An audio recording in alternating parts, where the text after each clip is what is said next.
Hello बच्चों, चलिए आज इस क्वेश्चन को सॉल्व करते हैं। क्वेश्चन बोल रहा है the given circuit works as. ये जो हमारा पूरा सर्किट दिया हुआ है ये कैसा वर्क करेगा। आंसर्स जो दिए हुए हैं वो हैं नॉर गेट, एंड गेट, और गेट, नैंड गेट। तो इनमें से कोई एक ऑप्शन करेक्ट होगा। अगर हम इस पूरे सर्किट को ध्यान से देखें तो इसमें केवल और केवल नॉर गेट का कॉम्बिनेशन है। तो नॉर गेट की ट्रू टेबल आनी चाहिए। देखिए यहाँ पर नॉर गेट बना हुआ है, मैंने बनाया हुआ है पहले से।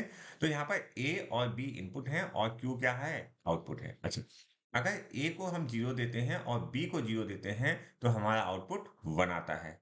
सेम वे अगर हम ए को 0 देते हैं और बी को 1 देते हैं तो हमारा आउटपुट 0 आता है।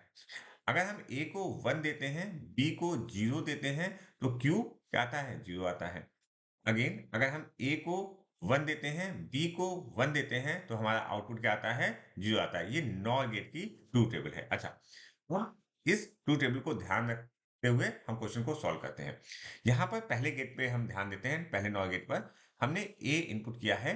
तो यहाँ पर हमें जो मिल रहा है वो ए और ए हमारा इनपुट में जाएगा। अच्छा, ए का मतलब ए 1 भी हो सकता है और 0 भी हो सकता है।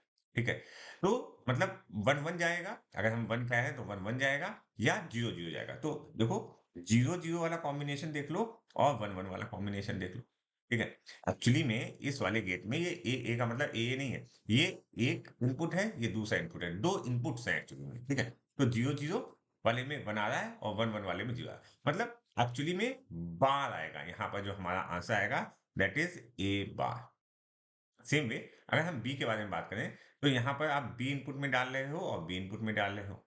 सेम पूरा प्रोसेस, मतलब बी क्या हो सकता है, बी या तो 1 हो सकता है या 0। मतलब कोई एक चीज हो सकती है। 1-0 नहीं बोला हूँ, या तो 1 होगा या 0 होगा। जैसा ए में ए या तो 1 था या 0 था। तो इसके कॉम्बिनेशन चेक करते हैं। अगेन 0-0 का कॉम्बिनेशन 1 आ रहा है और 1-1 का कॉम्बिनेशन भी 0 आ रहा है। तो यहाँ पर भी अगेन ये क्या होगा, बी बार होगा। क्लियर हो गई बात। अच्छा, ये एंड गेट है। अब इसमें हम बी बार होगा। ठीक है, अच्छा यहाँ पर क्या होगा, यहाँ पर अगर हम समझने की कोशिश करें, ये नॉर गेट है और ए और बी आ रहा है। अगर हम इनको सिंपल फॉर्म में लिखने की कोशिश करें तो क्या आएगा, ए बार प्लस बी बार। लेकिन क्योंकि ये नॉर है तो इसके ऊपर एक और बार लगेगी।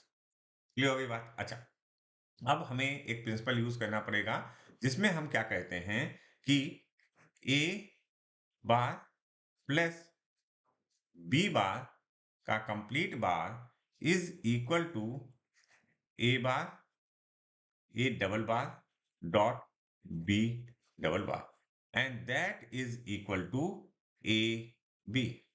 ठीक है, ये बात आपको आनी चाहिए। ओके, अच्छा अच्छा, इसका मतलब क्या हुआ, इसकी जगह पर हम क्या लिख देंगे, ये लिख देंगे। ठीक है, इसकी जगह पर आप ये लिख दोगे, मतलब इसको चेंज करके हमने यहाँ पर जो इनपुट में जा रहा है दैट इज ए बी। अच्छा, ए बी यहाँ जा रहा है तो इससे भी ए बी जा रहा होगा, पहला इनपुट और दूसरा इनपुट भी ए बी जा रहा होगा। अच्छा, अगर ए बी जा रहा है तो ए बी एक्चुअली में एक है, ए बी की वैल्यू 0 हो सकती है या 1 हो सकती है। ठीक है, इसी तरीके से जैसे यहाँ पर लिखा हुआ था, तो यहाँ पर जो आएगा ए बी बार आएगा।